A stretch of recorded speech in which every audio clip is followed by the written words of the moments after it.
ఎవరైనా మాట్లాడతారా? వేదికపైన ఉన్న కొమ్మిరెడ్డి విజయరాఘవ్ గారికి, మాజీ మున్సిపల్ చైర్పర్సన్ మరియు అల్టిమేట్ సీనియర్ కాంగ్రెస్ నాయకులు ఎర్రోల హనుమాన్ గారికి, ముస్లిం కమిటీ అధ్యక్షులు అఖ్తర్ జానీ గారికి, ఇక్కడ విచ్చేసిన కాంగ్రెస్ ముఖ్య నాయకులు, కార్యకర్తలు అనుకోండి, మాజీ కౌన్సిలర్లు, సర్పంచ్లు, వార్డు మెంబర్లు అందరికీ పేరు పేరున నమస్కారం. అందరికీ నూతన సంవత్సర శుభాకాంక్షలు. ఈ సంవత్సరం ఏదైతే మీరు మీ కుటుంబ సభ్యులు అందరూ సంతోషంగా ఉండాలని చెప్పేసి నేను భగవంతుని ప్రార్థిస్తున్నాను.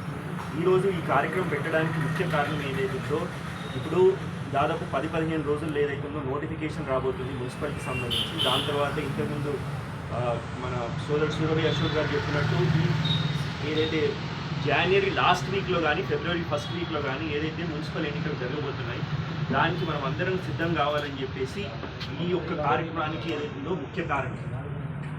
అన్నిటికంటే ముఖ్యంగా ఏంటంటే మున్సిపాలిటీ ఏదైతుందో మిట్పల్లి ప్రాంతంలో మున్సిపాలిటీ ఆ రోజు స్వర్గీయ కొమ్మిరెడ్డి రాములు గారు ఏదైతుందో ఏర్పాటు చేస్తున్నారు.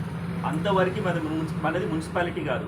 ఆ రోజు ఏది ఏవి 2004లో రాజశేఖర్ రెడ్డి గారు ముఖ్యమంత్రి అయిన తర్వాత మొత్తం అప్పుడు ఉమ్మడి ఆంధ్రప్రదేశ్లో రెండు ఏదైతే పంచాయతీలు ఏవైతే ఉండేనో ఈ మున్సిపాలిటీకి అప్గ్రేడ్ అయినాయి. ఒకటి పులివెందల, దాని తర్వాత మిట్పల్లి.